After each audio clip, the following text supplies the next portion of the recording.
Yan po, nilagyan ko po yan ng super glue kasi punit na po yan.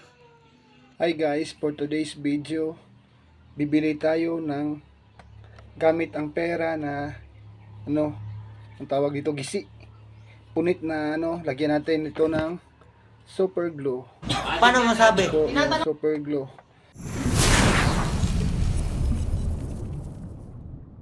For today's video, bibili tayo ng gamit ang pera na tawag dito, gisi. Punit na lagyan natin ito ng super glue. Ito po yung super glue. Tingnan natin kung nabibili ba, kung may ba, tatanggap ba sa tindahan ng ganitong pera. So tara, lagyan natin ng super glue.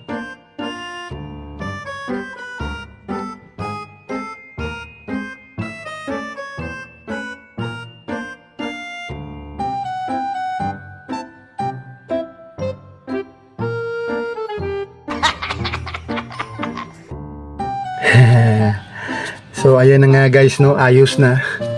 Grabe, nagpapawisan ako guys, Grabe, ang init kasi guys. So ayan na guys, yung 50 pesos natin is ayos na. Kaya try natin ito ibili sa tindahan. What the fuck? Ilagay muna natin yan dyan sa init. Papainitan muna natin yan para matuyo. A few moments later. Pupunta na tayo sa tindahan para bumili ang pera gamit ang punit, pero maayos na yan kasi nilagyan ko na ng glue. Tsaka tara. 2,000 years later. Rex, okay na. Hindi kong gawat yan lagi. Ha? Oo, kapit lang ngayon. Pwede na grabe po na siya Okay rin, papilit naman na. Wala na. Grabe po na siya, bisa ko gamay, ganing kuhan. Ako na nga. Palit ko choy, pula, maligsis. At yan na nga try nating bumili dyan sa pangalawang tindahan. Bibili tayo ng UC. Diyan na nga nandyan na yung tindera na nag-aaral pa yan ng high school. Tsaka bibili daw tayo ng UC worth 10 pesos. Kaya yan, binigyan tayo ng 3 UC dyan.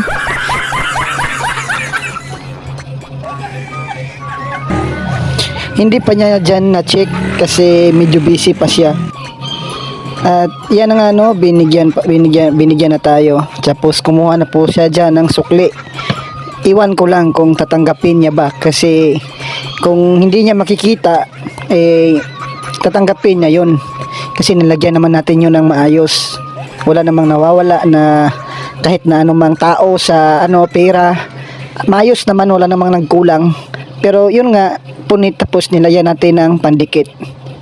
At ayan na nga yung tindera. Kukuha na ng sukli yung tindera.